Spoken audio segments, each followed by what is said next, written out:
Well, first of all, welcome to the 47th annual meeting of the National Committee on U.S.-China Relations. I want to thank President Giuliano and Dean Yu for providing us this wonderful venue for this meeting. People always ask me, why did I leave Wall Street to come to the National Committee? And the easy answer is days like today make my job just wonderful. The opportunity to sit with Admiral Locklear, the honor and the amount of information that I glean from his comments is something which is just so wonderful that I never could have experienced it when I was on Wall Street.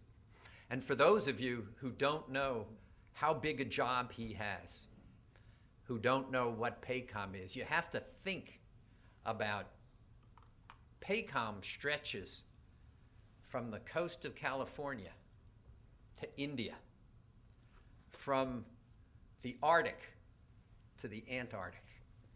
It's got, you guys will correct me if I'm wrong, I think 50% of the world's population.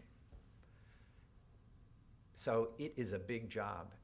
And when you see someone, now we of course have two former PACOM commanders on our board, so I want to be careful to say, he follows in a long line of great PACOM commanders. But as I often say, and people who've heard me talk about the Zhuzhibu, the personnel department of the Chinese Communist Party, is always very careful to appoint great people who have been trained in all sorts of different areas before they ascend to the highest levels. And I often say, sometimes we don't do that so well. But in this case, we have done it spectacularly. You've got his resume, his biography, so I won't repeat it, but you can see that he's had 7 commands, so training in commands. He has had great onshore experience in terms of really understanding how the military works, and has got more decorations than you can name, or if I name them all, I would say we wouldn't have any time to hear his speech. So what I'd like to do now is have us all give a warm welcome to Admiral Locklear. He'll speak for about 20 minutes. I'll ask some questions, and then you all will ask some questions. But a warm welcome.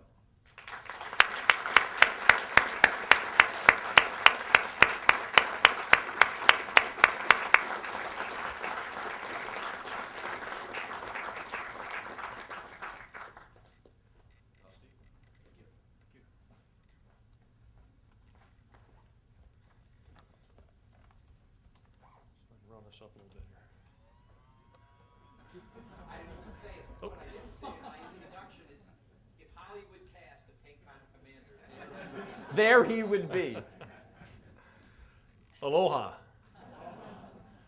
Thank you, Steve, and thank you all for spending a few minutes this afternoon. I feel humbled to have all of you take the time out of your day to hear from the PACOM commander. I would like to say thank you for the magnificent Waikiki weather. I was dreading a little bit coming out here because the weather changes are so severe, but I got here and it's just about like it was in Pearl Harbor when I left. So thank you. But before I begin, let me just comment and say that our thoughts and prayers go out to the people of Oklahoma and the Midwest as they endure serious suffering last night and today and into the future, as it goes out to all peoples of the world who aren't in control of their circumstances and our suffering. So today's an important day for me to be able to talk to you and to address you, particularly on your 46th year of promoting U.S.-China relationships. And this institution continues to provide a very valuable platform for us to be able to shape the future of really what is one of the most important bilateral relationships in the world for the benefit of both of our nations, but I'm kind of looking downstream and thinking about my 4 grandsons and their children and what kind of world they will inherit. And it's very important that we think about this and that we get this relationship right. So the past several weeks I've been thinking about what could I possibly say to this group. In fact, many of the security perspectives that I would typically highlight are products of people in this audience. So I thank you for those products. I won't repeat them back to you.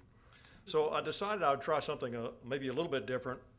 And just for a few minutes, I'd like to suspend judgment on what any of us really think to be the true regarding the status of the trajectory of the U.S.-China relationship, and instead really think about what might be a shared future where the U.S. and China collaborate to build upon existing Asia-Pacific community of peace and prosperity. But in order to advance a shared future, we need to, first of all, acknowledge that there are areas of divergence. And if not understood and if not managed, can cause dangerous friction in the security environment.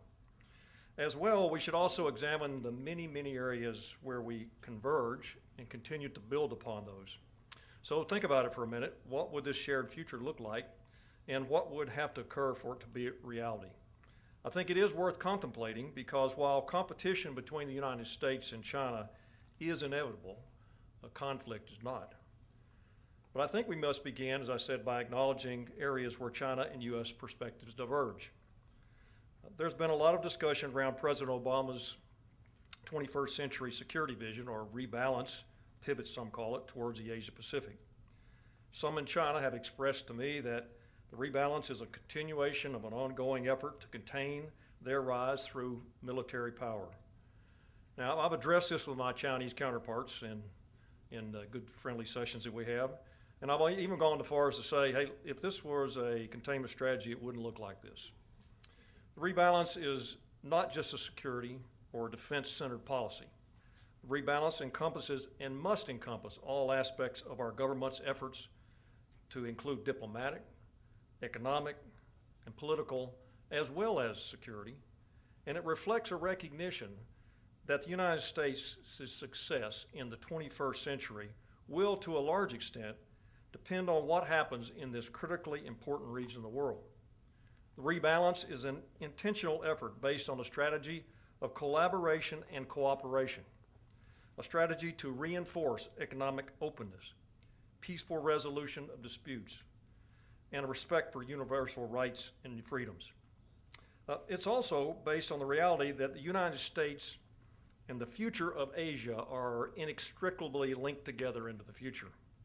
So to pursue this vision, the United States has implemented the strategy, you've all read it. It's multidimensional, strengthening our alliances, deepening our partnerships with emerging powers, building a stable, productive, and constructive relationship with China, empowering regional institutions, and helping build a regional economic and security architecture that can sustain shared prosperity. Rebalance is long-term. It's a strategic commitment to ensure that U.S. access and peace and prosperity in the world's most vital and dynamic region are maintained. Now, as the chairman of our Joint Chiefs of Staff, General Dempsey said recently in China, the rebalance is about three mores. It's about more interest, more engagement, and more assets. Our alliances and relationships in the region have been and will remain the foundation of our rebalance strategy. These alliances are also occasionally a subject of friction with the Chinese, who have told me they believe that they are relics of past World War II and Cold War efforts. From my military commander's perspective, I can tell you that these alliances bring with them years of mutual trust and respect, significant interoperability, significant information sharing, a common view of regional security landscapes and challenges, and they provide a good basis from which multilateral relationships can grow. And we're seeing some of that. All of these continue to underpin U.S. security objectives in the Asia Pacific for decades to come. The Pacific Ocean does not separate us from Asia. It connects us. Our forward military presence, is focused on freedom of action, open access to Asia's maritime domain, the maintenance of peace and stability, and the respect for international law. Within the maritime domain, the U.S. perspective is that ensuring freedom of navigation is critical to the interest and our interest for unimpeded commerce and continued peace and stability in the region. The Chinese, along with a number of other states, have an expansive definition of the rights of coastal states to place limits on military activities in the 200 nautical mile exclusive zones, including routine military operations as well as exercises. Now, currently, we are closely monitoring the maritime actions in the South China and East China Seas, where China's territorial claims overlap those of several of its neighbors. The United States opposes the use of coercion, intimidation, threats, or force by any claimant to advance its claims. And the U.S. believes that all parties should pursue their territorial claims and accompanying rights in the maritime domain in accordance with international law. Now, cybersecurity is another growing challenge to our relationship, where it is essential for the United States and China to develop an understanding of acceptable behavior. This has become a key point and a key area of concern in our discussions with China at all levels of our government. And U.S. businesses are speaking out about their serious concerns about sophisticated, targeted theft of confidential business information and proprietary technologies through cyber intrusion, some of it emanating from China. Now, the United States and China are among the world's largest cyber actors, and it's vital that we continue a sustained, meaningful dialogue on these critical issues. Now, after all that, you may point to me and say I'm rather pessimistic on the U.S. and China relationship. But actually, I do believe that the areas of convergence between our nations far outweigh the areas of divergence. First, it's my belief that neither of our two nations desire conflict, especially armed conflict. But as we move forward, the U.S. must recognize that China will increasingly play a more significant role in the regional and international security environment. And China must recognize that the U.S. is a Pacific power and will continue to play a role in ensuring continued peace and prosperity in this area, which is critical to our national interest. The mutual gains from an expanding economic relationship will continue to pull us closer. Now, starting with Secretary Clinton and most recently with President Xi Jinping, both have said the Pacific Ocean is big enough for all of us, and I believe that's true.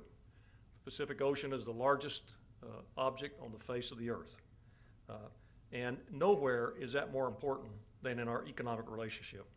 Almost every Asian country now builds continued participation in China's economic growth into its own strategy for future prosperity, as does the United States. Now, barring some kind of miscalculation, I believe economic forces will continue to draw us together and hopefully constraining and dampening any tendencies towards conflict. China has also become to play a more active and prominent role in the international community. Since 1977, when I entered commissioned service, China's membership in formal international organizations has more than doubled, while its membership in international non-governmental organizations has soared.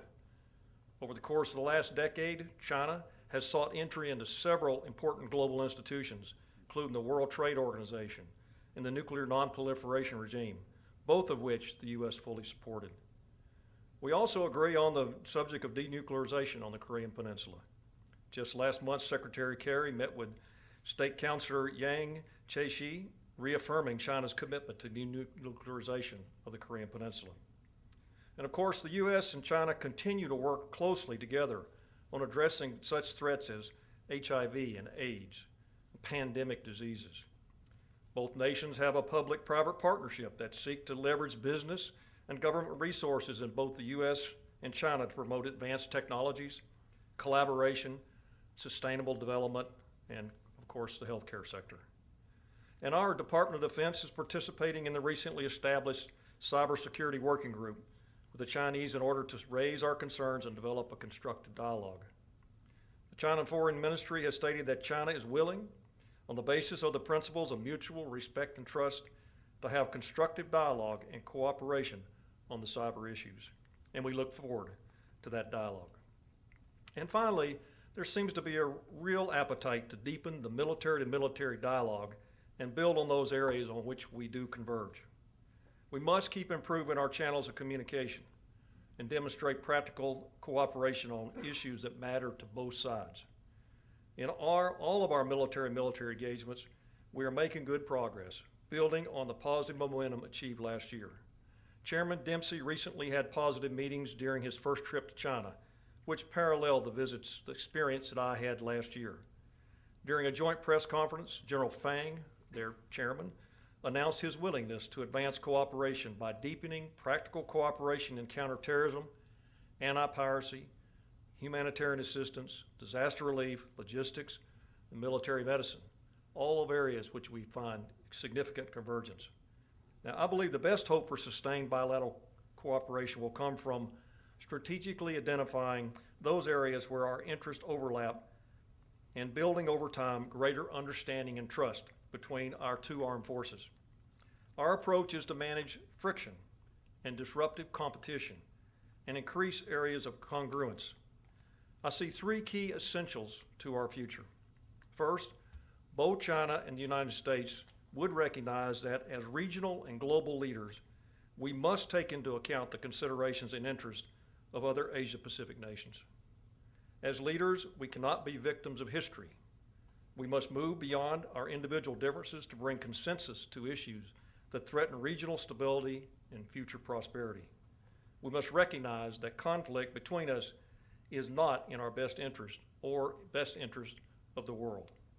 As regional and global leaders, we would partner with other nations to address regional security challenges such as piracy, terrorism, proliferation, pandemic disease.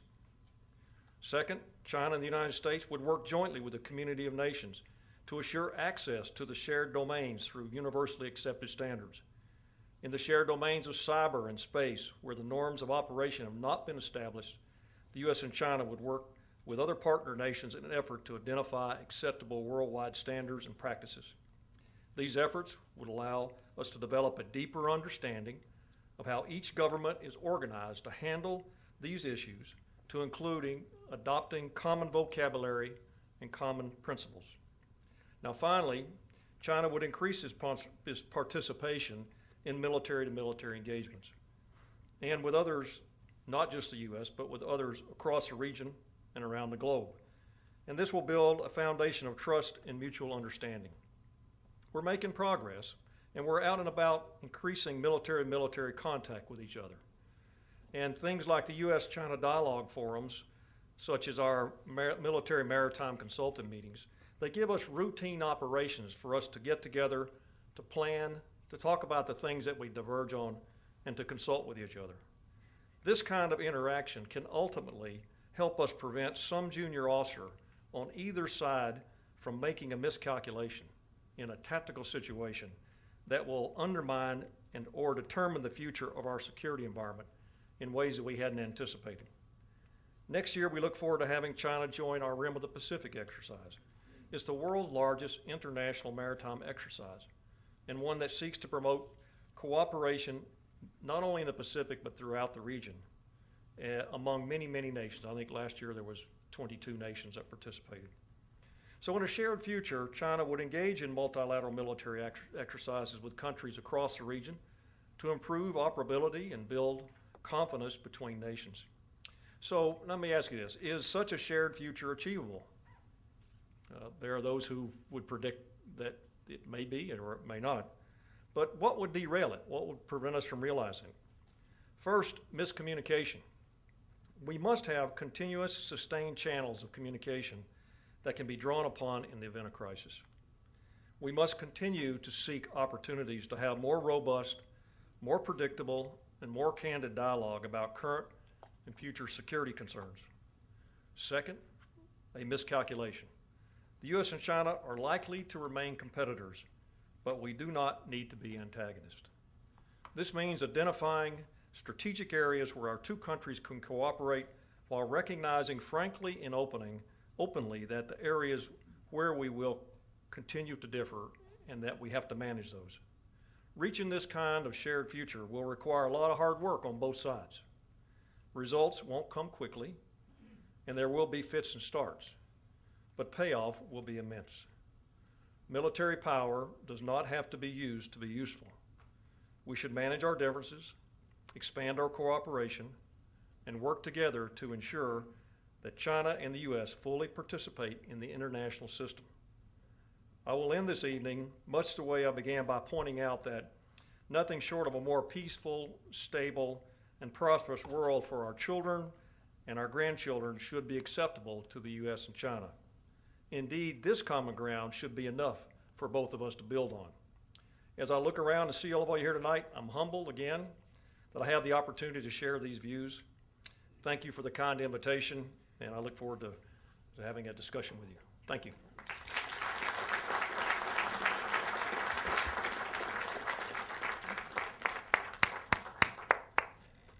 thank you so much for those comments, and I think everyone in this room agrees that we need a shared future, and military-to-military relations are critical to that. When I talk about kind of what the threats to America are, I always say terrorism, economic crisis, pandemic, anti-piracy, and climate change. And you mentioned 4 of those 5. And I know in an interview you did after a speech I think you gave at Harvard, you said that I think the greatest security threat to PACOM's area is climate change. Can you talk about that and what the implications of climate change are for the security environment in PACOM's area and what we should be doing? Yeah. Well, certainly when I made those comments, I didn't want to enter into the political debate on what the meaning of climate change is. That's not my lane, and certainly I'm not a scientist, nor do I look at it from those terms. What I do look at, though, is an area of the world. Today there's about almost 7 billion people in the world. Some say that in this next century that'll grow to 9 or 10 billion people.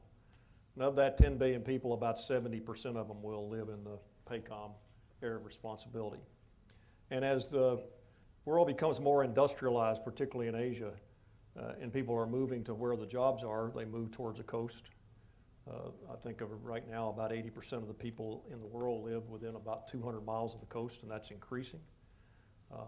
The vast populations that live in what I would call the littoral regions are even as we see it today, are more and more susceptible to things that might disturb the security environment.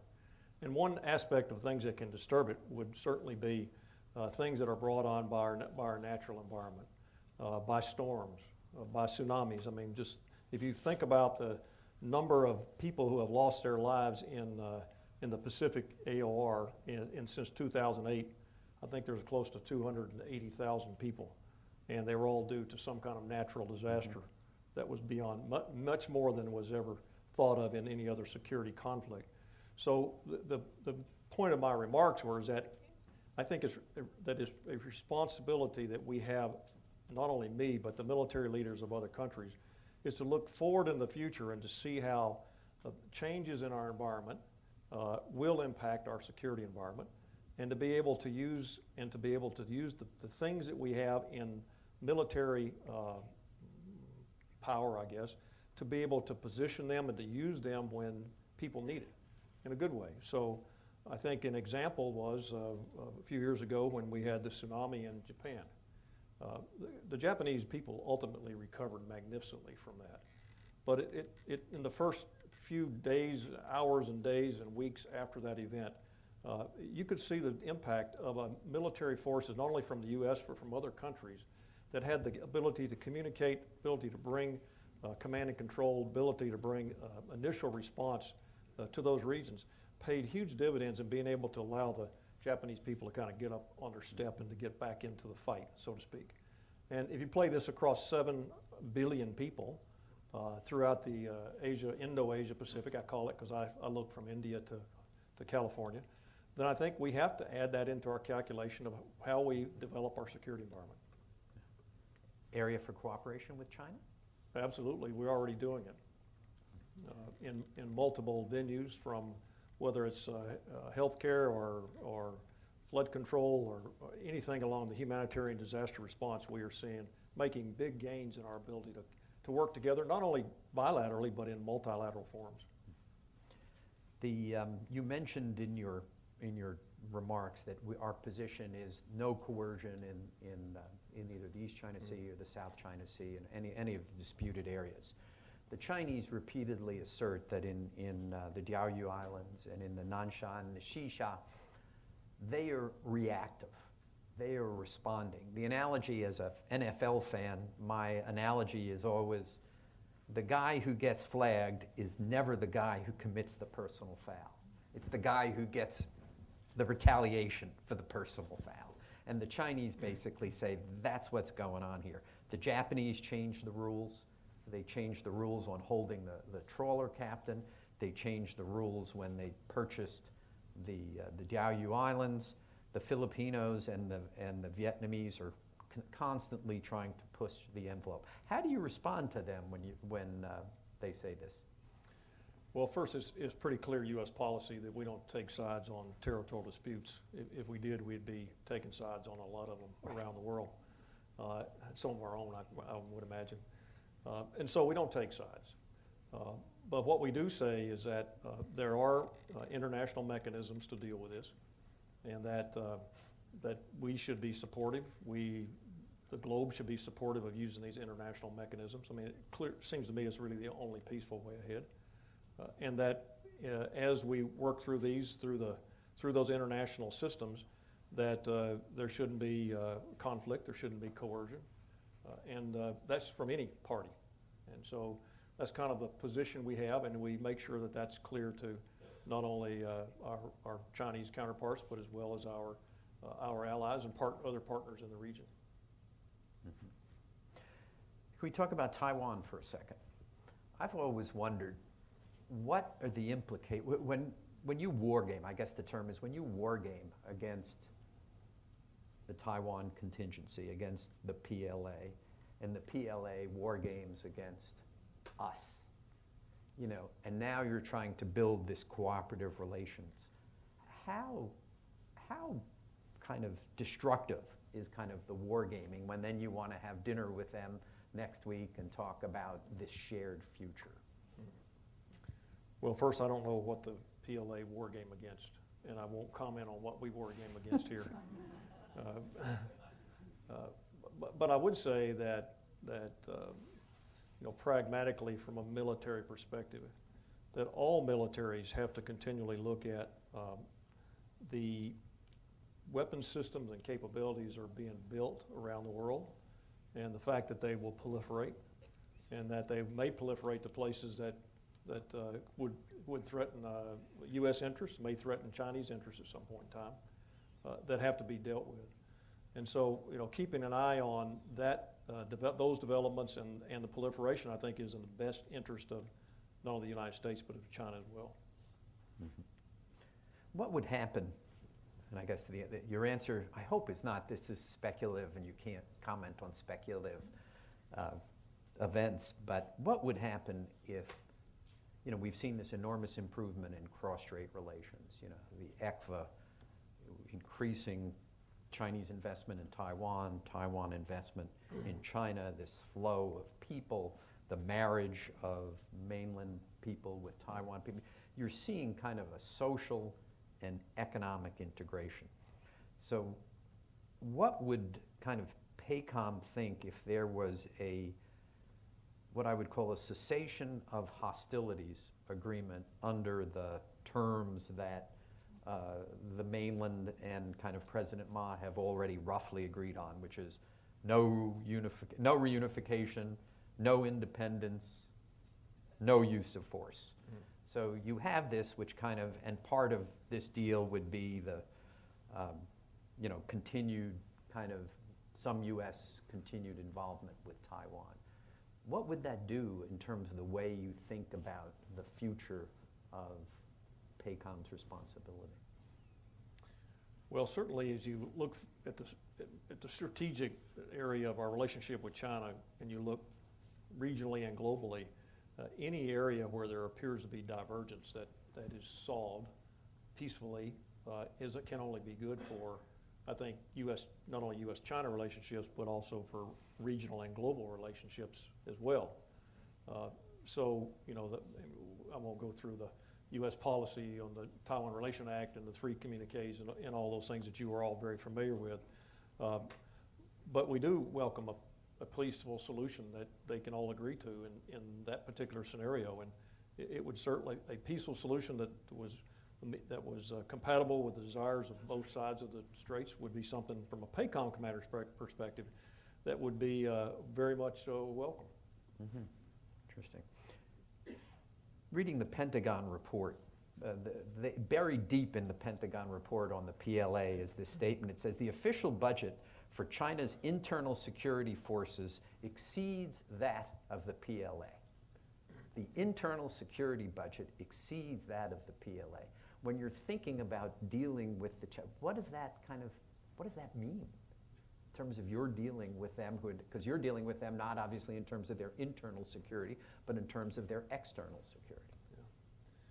Well, I think that as they apply resources to their defense, and they have to, at some point in time, I think they would hope they'd have to apply less and less to their internal security. It might make them have more available to do other things globally from a defense perspective.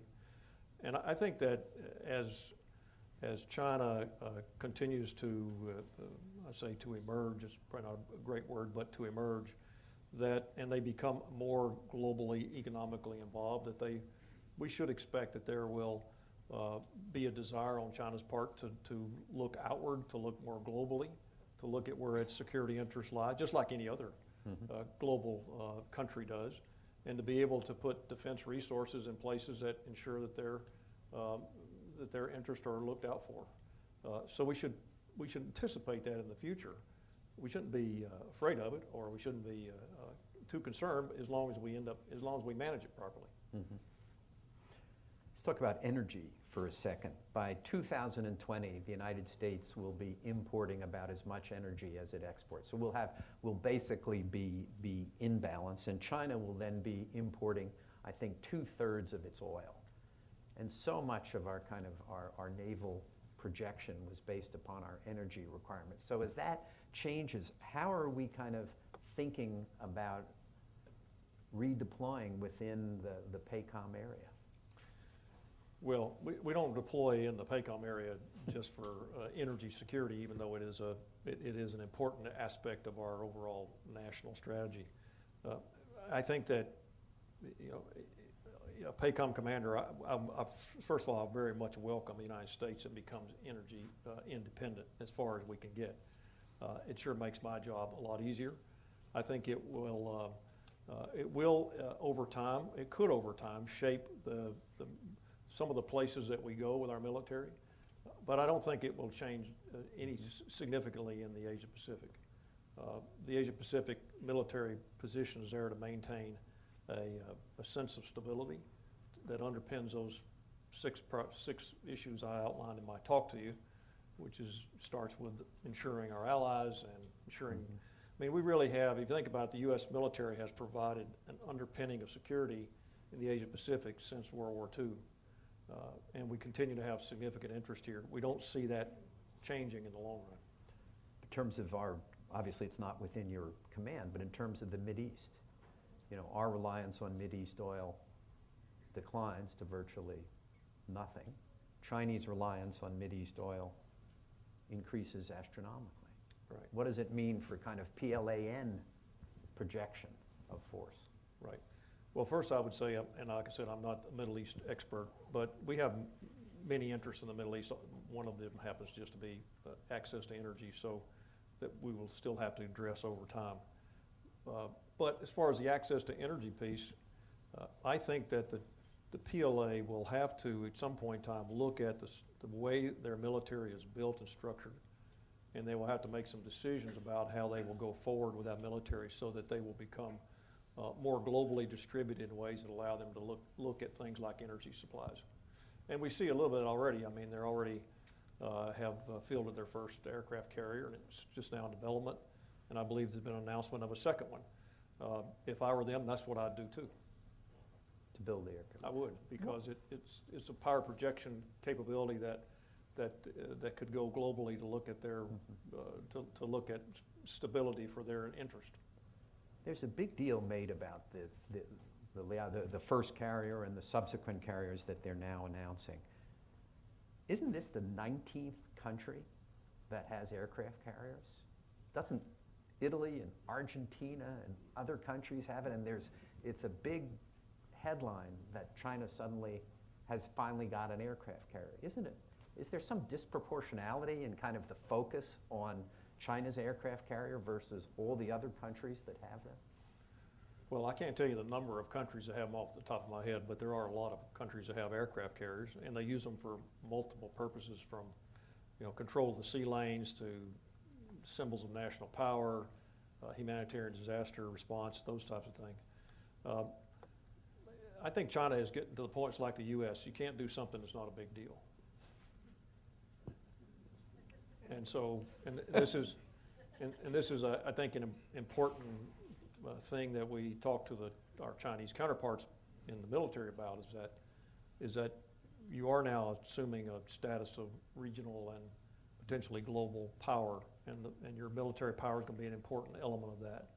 And so, as you go forward, you have to really start thinking about how you're going to employ that power or the perception of power, because the image is important, particularly when it comes to militaries. Mm-hmm. The kind of going back to the Nanshan, the Paracells and Spratlys, the Nansha Shisha. Since I think it's 1998, we've seen China resolve most of its land boundary disputes.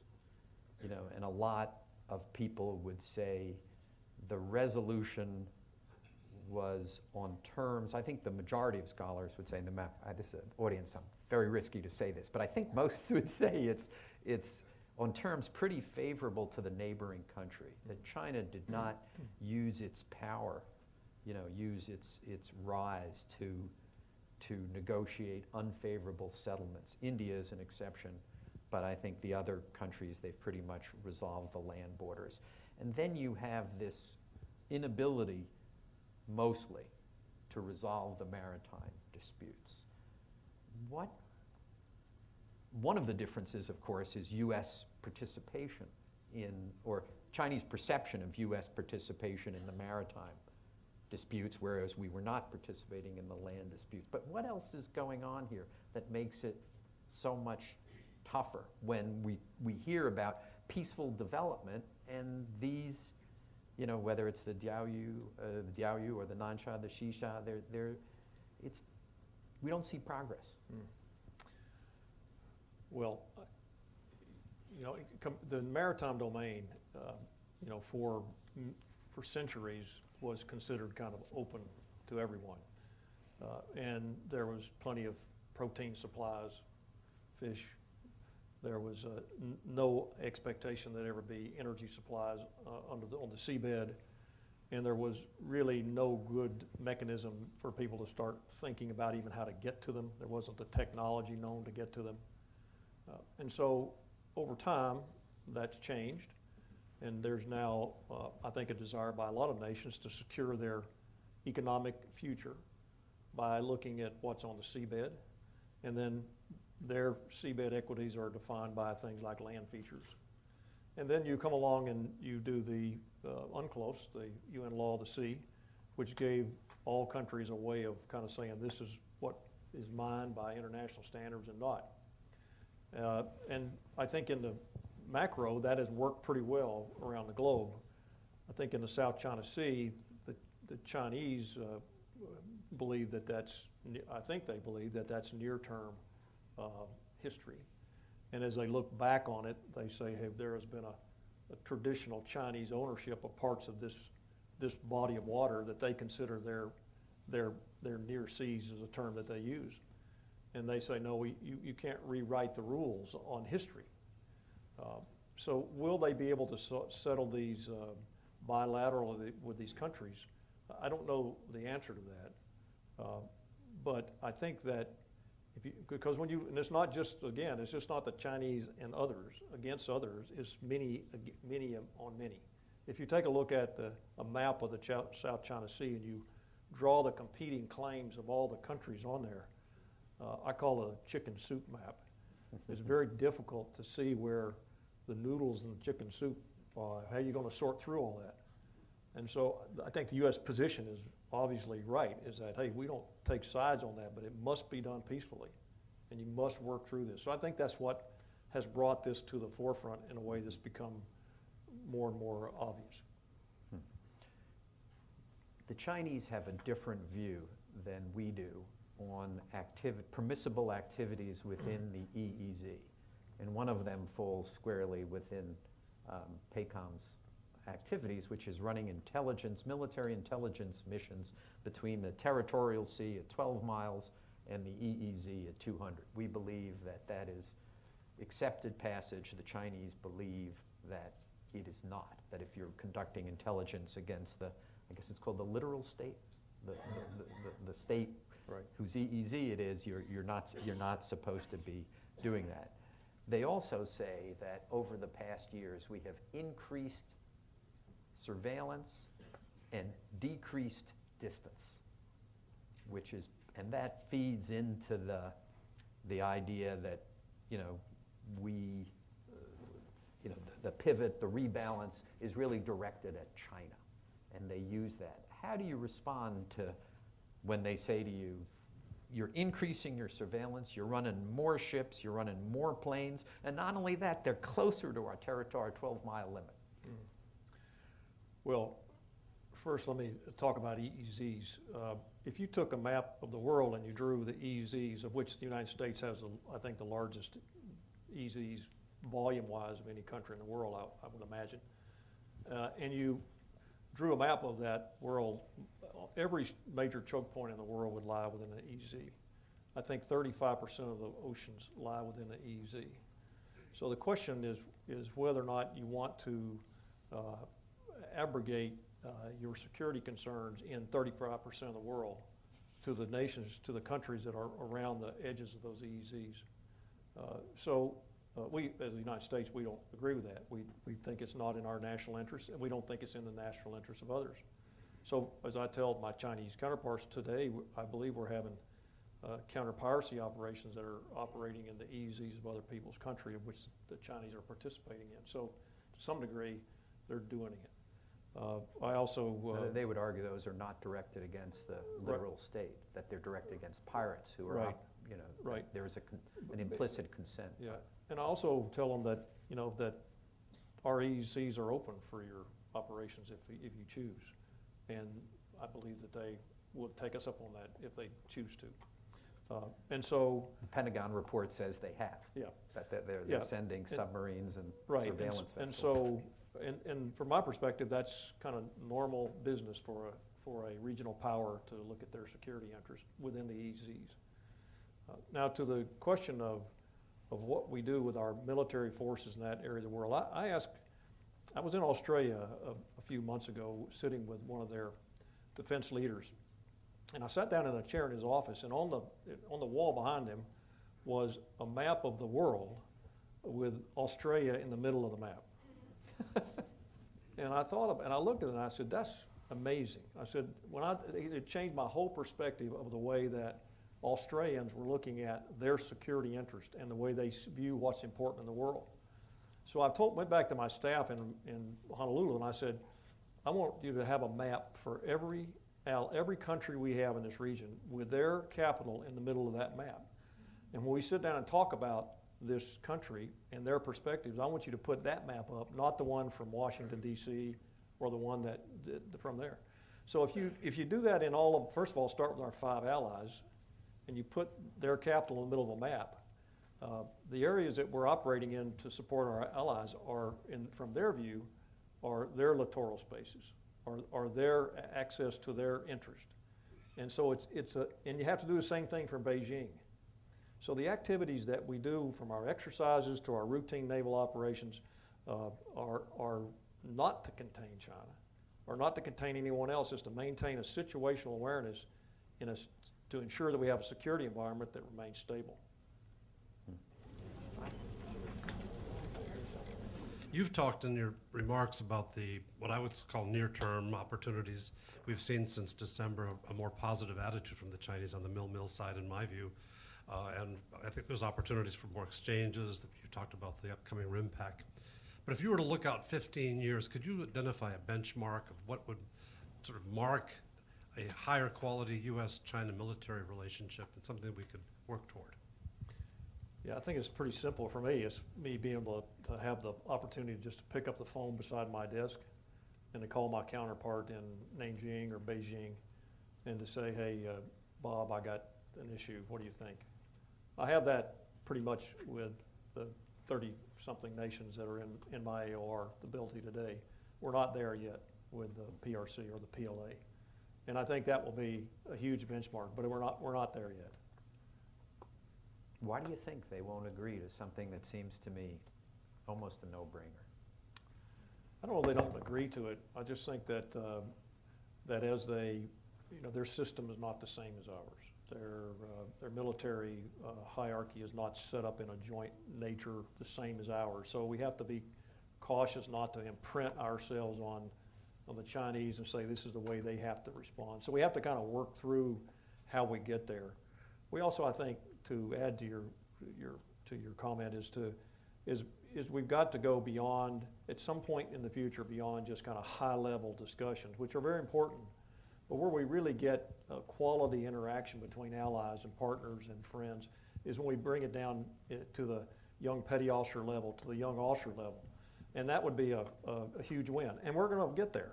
I mean, when the Chinese come to this Rim of the Pacific exercise next year, there'll be a lot of opportunities to kind of start that. So I'm optimistic. Dan Rosen. Thank you, Admiral, very much. Dan Rosen from the Rhodium Group. You said in your remarks at the podium that most nations, and presumably the ones in your region, have built in the assumption of continued participation in China's economic growth into their strategy. That's strategically hardwired into how they're proceeding. There have been a number of instances in recent years which some people have alarmingly described as China weaponizing its economy and how it uses it with its neighbors. For instance, blocking rare earths exports to Japan, a critical input for their industrial economy. I'm curious if you're in a position to elaborate a little bit more about the economic variable and how China might attempt to use it in ways that might affect your remit and what you've got to do in terms of security. Well, it's a great question. I wish I knew the answer to give you. I'm not on the economic side of all of government issues. I'm kind of the receiver of bad news when it occurs, if you know what I mean. But my sense is that I'm not a businessman, but I believe that the Chinese businessmen are pretty good, and women are pretty good businessmen and women, and that as they look forward, as you look at their national strategy, and they're looking for a rejuvenation of their nation as a great nation by the middle of this century, and part of what underpins that is in fact, a huge part of it is economic development. So how they use that as an instrument of national power, other organizations, hopefully that'll be controlled by other organizations other than the mill-to-mill piece of it. Mike Lampton. Thank you very much, Admiral, for your service and your remarks. I'm David Lampton and head China Studies at Johns Hopkins. Chairman Dempsey made some remarks in March, actually, at the Center for Strategic and International Studies, and a close paraphrase would be, we will have and do have fewer resources. We will have to do less. But then I think he said we will not do less well. But how does this resource constraint for the Department of Defense, not to mention the rest of the country, bear on our capacity to place more relative resource in your zone of operation? Yes. What's the impact on the pivot? Do we run the risk of talking with a bigger stick than we have? Well, of course, Chairman Dempsey has to speak for the entire Joint Force. I speak for PACOM. But if you take a look at what happened to the U.S. military in the last couple of decades, not bad, but we changed to be able to address major conflicts in the Middle East. And to some degree, our military, I think, was reshaped to do that.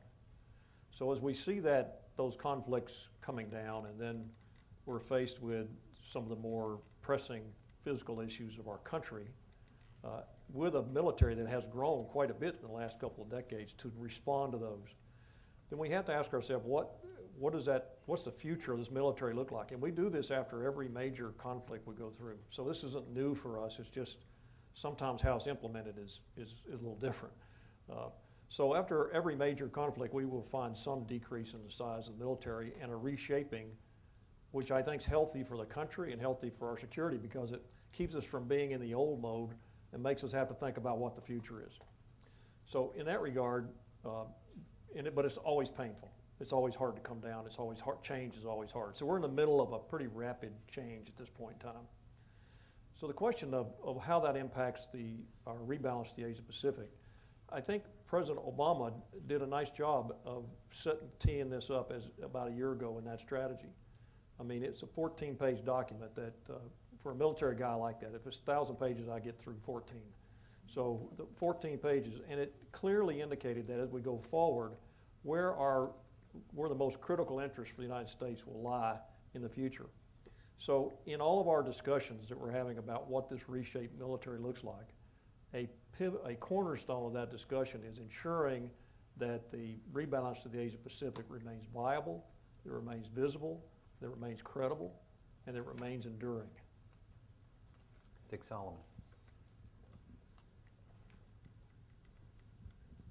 Thank you, Admiral Dick Solomon, the RAND Corporation, and I also serve on the CNO's executive panel. So this is a kind of unfair question. It's a bit out of your lane, but this morning I was at a conference dealing with the U.S.-China economic relationship, and it's a lot of happy talk, a lot of positive view of the future.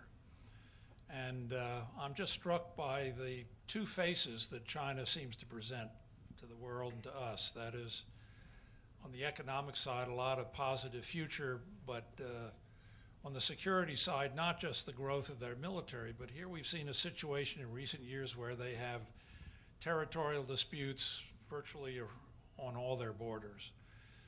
And my question for you, which again may be hard to answer, is do you think the political leadership really has control of the military? Is there a conscious two-phase strategy, or is the PLA, as it has more resources, just flexing itself? And we've seen a number of provocations that seem to have embarrassed the political leadership. So how do you see that interplay? Well, first, I don't have direct insight into how the PLA gets their orders from Beijing. I would say that what I do think about, though, is that their structure is different than ours. First, I have a clear commander-in-chief. I have a clear direction from a national security establishment that's quick, that's agile, that has good vision about what's happening, even down to some of the detail level, which I think is important in some of these more critical issues. So I have a president that I know is the commander-in-chief, and so that I can move out on. I'm also, when I take my oath to office, I take it not to a person or to a party, I take it to the Constitution of the United States. That's it. And so that's a pretty important, powerful distinction. American people should look at the oath sometimes that we take.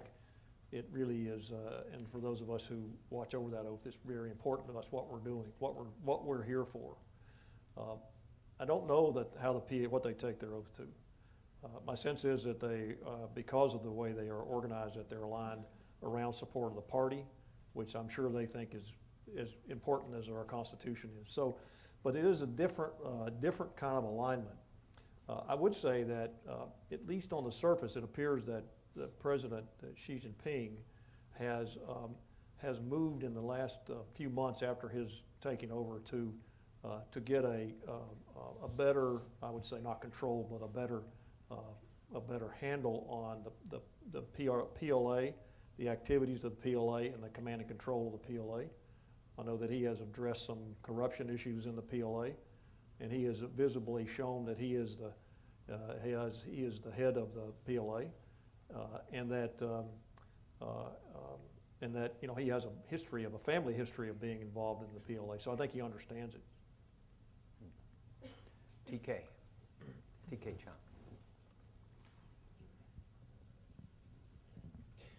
I'm TK Chang. I'm the partner with the New York office of Zhonglun Law Firm, which is one of the top 3 law firms from China.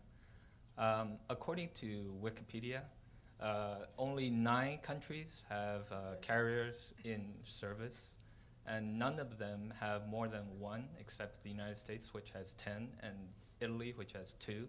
So to have the second one would be a big deal, I guess. So Any comments on that? Okay.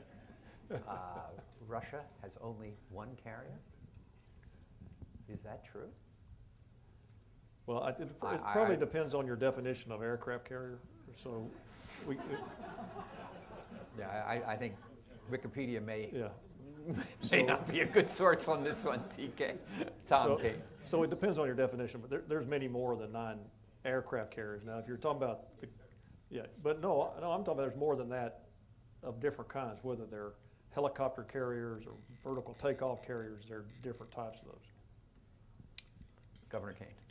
Admiral, thank you very much for your comments. Tom Kane, head of Carnegie Corporation at the moment, I guess. But I'm wondering, how well do you feel right now that you know your counterparts? And similarly, your colleagues know their counterparts. And are there channels, are there forward channels or back channels where you can communicate in case a real problem arises? Yeah, well, great question. How well do we know them? I think that our engagement with them is episodic at this point in time. It's relatively formatted. So for instance, we'll meet each year and then we'll put a dialogue of meetings together for the next year, and then those get approved at the highest levels of government for us to go forward. And that's good. I mean, it's good progress. But in the end, I think looking 10, 15 years down the road, to realize where I think we could realize, that needs to broaden and deepen, and it needs to be not episodic but routine. Charles Freeman.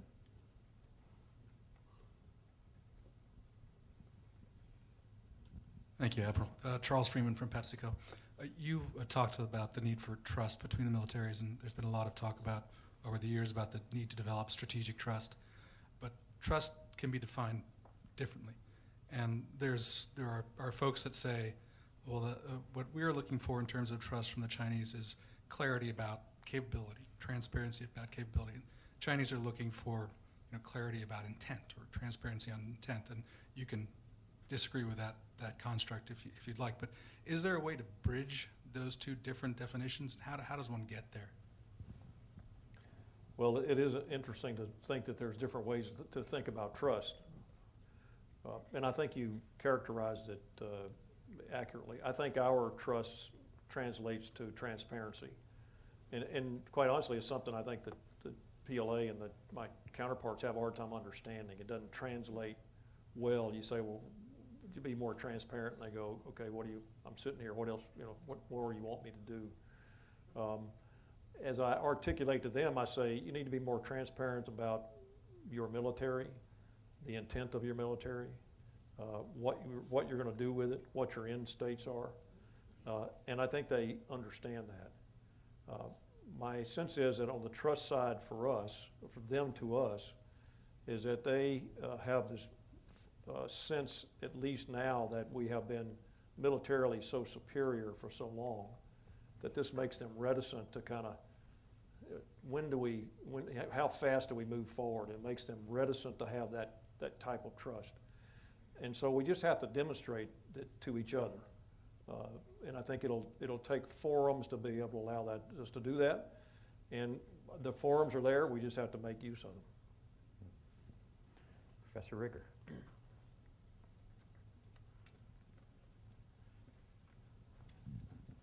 Thanks. I'm Shelley Rigger from Davidson College.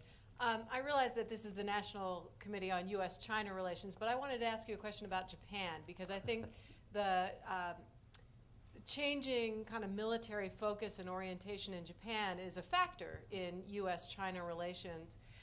The U.S. has for decades really been encouraging Japan to step up and take more responsibility and play a larger role in its own defense. And in the last few years, Japan has actually really pursued that with more vigor than they previously had.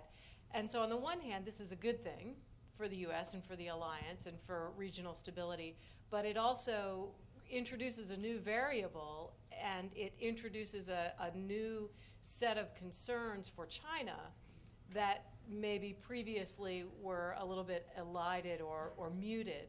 And I wonder where you see from where you sit as the head of the U.S. military effort in the region, what's the right balance, what's the right level for Japan's participation in your world that keeps the two sides even, the Chinese anxiety about Japan, but also the U.S. need for Japan and other allies in the region to do their part? Yeah. Well, again, I would not comment on how the Japanese feel about what they need for their own security. So it's kind of up to the Japanese people to decide that. But I agree with you that it is an important aspect in the balance of power in the region. From the PACOM commander perspective, the Japanese-U.S. alliance is a cornerstone of our security arrangement in Northeast Asia. And we have, over time, assisted them where they requested it in helping them move forward with a more capable self-defense force. And it is more capable. And as you said, they have made good strides as we go forward. And I think that the region needs just to recognize that Japan has this grown capability and capacity. And I think that China as well will have to recognize that. And hopefully it will be a stabilizing factor rather than a destabilizing factor. Professor Gold.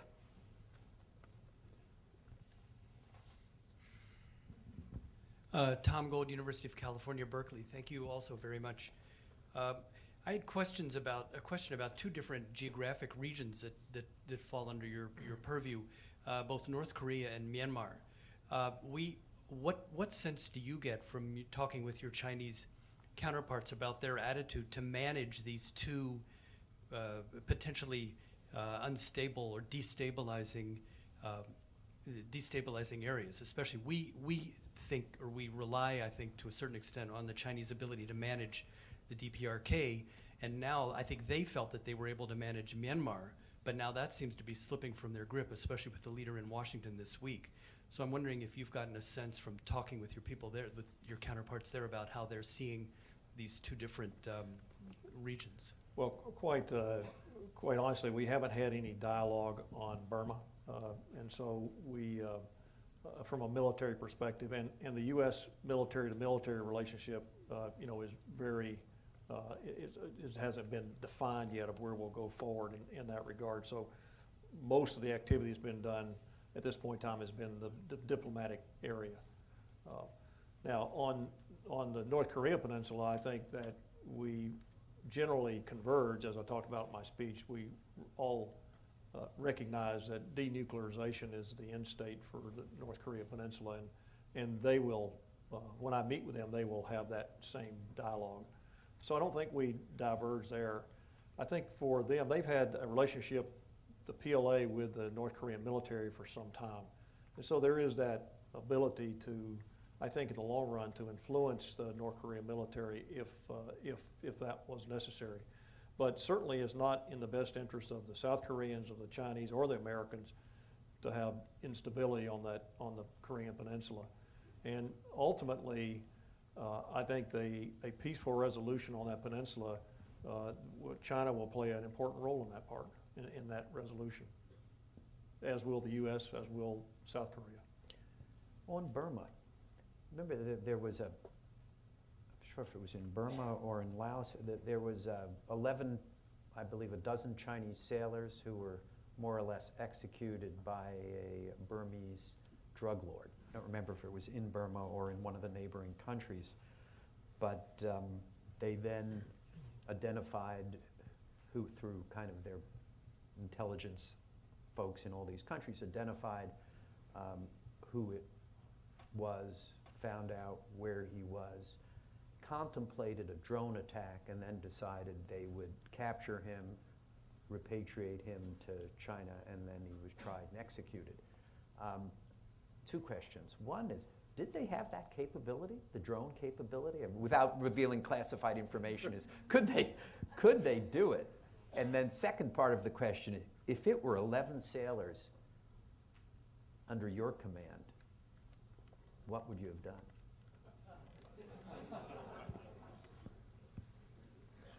Well, I always take good care of my sailors.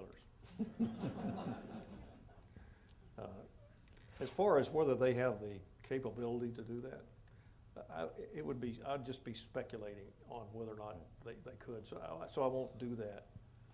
Certainly, as you look into the future, though, of many nations, as we get into unmanned vehicles and unmanned reconnaissance, this type of technology is going to proliferate. We're going to just have to deal with it and the consequences of it.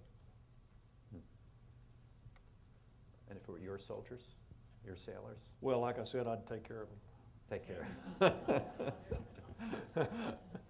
Other questions? I can't see who we got. Right here. Is that Maylee? I can't. Hi, Ann Lee with NYU. Thanks so much, Admiral, for your comments. I was just wondering what you thought about cybersecurity, because you had mentioned that as an issue. And Thomson Reuters had just come out with an article saying that the U.S. government is the largest buyer of hacking technology and for offensive uses to spy on other nations. And so, given that we accuse China of a lot of cybersecurity issues, how do we navigate these negotiations with them if we are also, if not a bigger user than they are of this stuff?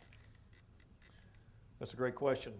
In fact, when we have had, informal dialogues that I've had, this is the first response is, hey, you're the cyber superpower.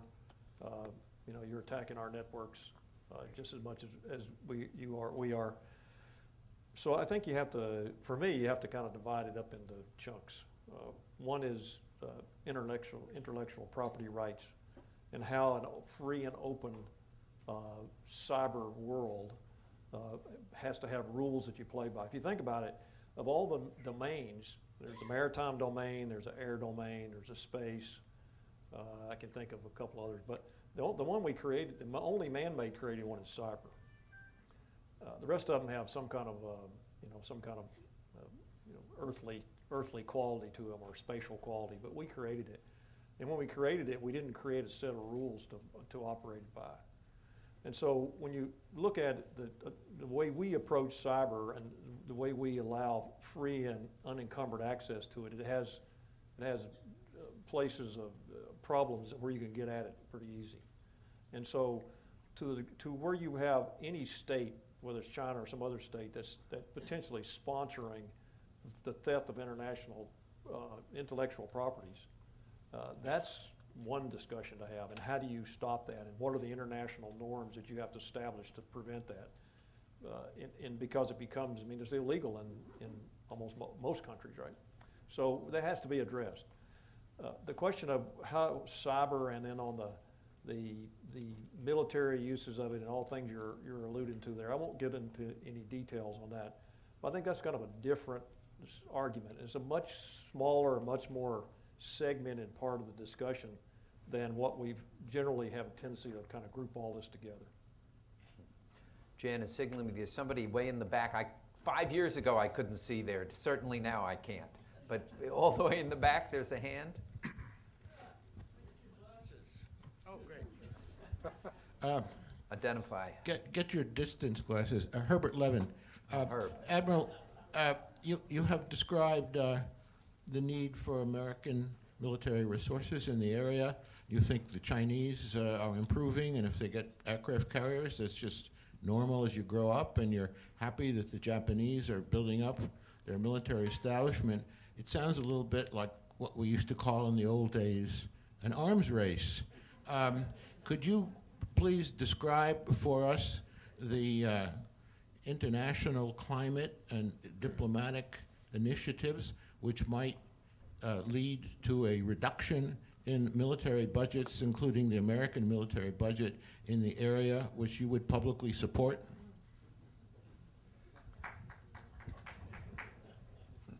Was that the answer?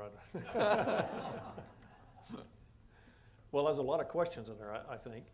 Let me see if I can back up on this, if I try to find the core of the question.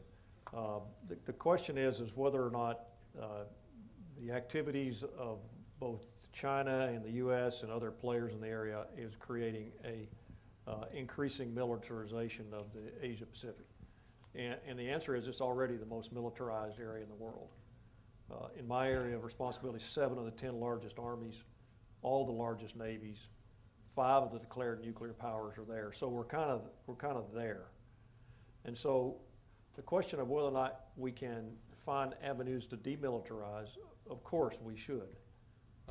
And the real question there is, can you create a security environment that allows you to have a fabric of security that allows it to withstand the bumps and crises without breaking that fabric that has to be mended back together by military power. So there's been speculation about, well, can you build a NATO in Europe? Well, I was in NATO in my last job, and first of all, NATO's a little tiny, Europe's a little tiny speck compared to, geographically compared to this area, and it's so incredibly culturally, economically, socially, militarily diverse across the Asia Pacific. There's not really a mechanism like a NATO. Could there be in decades from now? I don't know the answer to that. But right now, what you have is you have a number of bilateral relationships. You have a growing number of multilateral relationships, and the military power behind those relationships is what provides, at least so far, has provided stability in the Asia Pacific for that network to kind of hang together and to not be broken by these periodic friction that will occur inside the security environment.